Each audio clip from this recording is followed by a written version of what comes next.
Now, it has been a while since I made a Dana White's Contender Series 2023 video, but what this kind of series is I'm going through every single weight class in the UFC and giving my predictions on who could potentially be on the Dana White's Contender Series 2023 roster. This is the light heavyweight version. I'm looking forward to it, man. I've actually got a very big list, surprisingly, considering there's literally only like 30 to 35 light heavyweights on the UFC roster, which may sound like a lot, but you compare that to welterweight and lightweight, even bantamweight, where they've got 70 fighters on the roster. So UFC needs to fill up the 205 division. It's not super deep, you know what I mean? Like after about 3 or 4 really good wins, you can get into the rankings, but for lightweights, featherweights and stuff like that, you've got to get like 6 or 7 really good wins if you even want a shot at the rankings. So let's go into it. Lukas Sadolski, as always, my returning fighters that are returning are always at the top. And he's not at the top anymore because he just lost. So thanks for that, Lukas Sadolski. We've only got one returning fighter on the list. It is Kaloyan Kolev. He is 11-1. He actually fought against Armen Petrosian, but now I believe he has moved up to 205 pounds. He beat a 1-0 guy. His whole career is kind of beating not so great guys. His record's a little bit sketchy, but I think he could probably make a pretty good appearance on Dana White's Contender Series at least. Bruno Lopez is the next one. He's 11-0. He fights for LFA. I believe he's the LFA champion as well. A shoo-in, in my opinion. He's definitely going to be on Dana White's Contender Series this year. I would be very surprised if he's not. Jorge Gonzalez, 17-4. He's from Mexico. UFC wants more Mexican fighters. They're probably going to put on an event in Mexico this year. Maybe Jorge Gonzalez could be on it. And I feel like this guy would be very entertaining. He's 100% finish rate. He was actually meant to fight in the UFC in 2020, but then he kind of pulled out. And then he just never really got the opportunity again. I don't know what happened because he didn't fight for another 2 years. But now he's back. Now he's fighting. So Dana White's Contender Series it is for Jorge Gonzalez. Igor Glazkov, he's 8-0. He is from Russia. He's 23 years old. Very good fighter. Very long amateur career, IMMAF European champion. He hasn't fought the greatest guys in the world, but I think that he could probably make a pretty good appearance on Dana White's Contender Series, especially because he's so young. He's 23. He's also 5'10" for 205, which would be funny. Sorry. The next one is Umar Sy. He's 7-0. He's from France. It's no secret the UFC is probably going to want to sign more fighters from France. They literally put on an event last year, and they said that they want to put on these events in France every year. So I feel like Umar Sy could be on there. There wasn't really that many French fighters in the UFC before that event, and even then there still isn't really. So another French fighter would be good, and he's 6'5". That would be kind of cool. You know what I mean? He is fighting for KSW, so maybe he's on an exclusive contract, but I think he would be pretty good guy to put in there on Dana White's Contender Series. Kamil Wachowski is 7-0. He's 33, so he's a little bit older, but he's from Poland, and I think he would be very exciting as well. He hasn't really fought the best guys in the world, but when he did fight good guys like 9-5, 9-3, he knocked them out in the first rounds.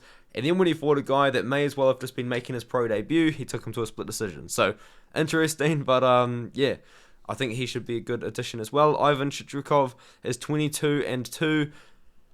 This guy should just be in the UFC, but I feel like maybe we're never going to see him in the UFC, and the reason why is because he was actually meant to fight Devin Clark in 2019, and then he got ill, and then he just didn't get to fight in the UFC 3 months later. It's a little bit of a confusing situation to me. Maybe I should look into it. Maybe I should have done my research beforehand, and even this Leonardo Silva fight, is that a UFC? No, it's not. I should have done some more research on this guy, but maybe we're never going to see him. Maybe we will. I don't know. He would be cool. Next one, Rafael Corquera. He is from Brazil. He's 6-0, 32 years old. He's 6'2" as well. He does have one pretty decent winners record over 17-9 opponent. Second round KO. First round finish over 10-6 guy as well. First round finishes to start his career as well. Could be pretty good. He actually hasn't been fighting for very long at all. He made his debut in 2019, but he could still be a good addition. A fighter from Kazakhstan, Diyar Nurgozai. He's 8-0. I believe he's pretty young. I mean, he looks pretty young to me.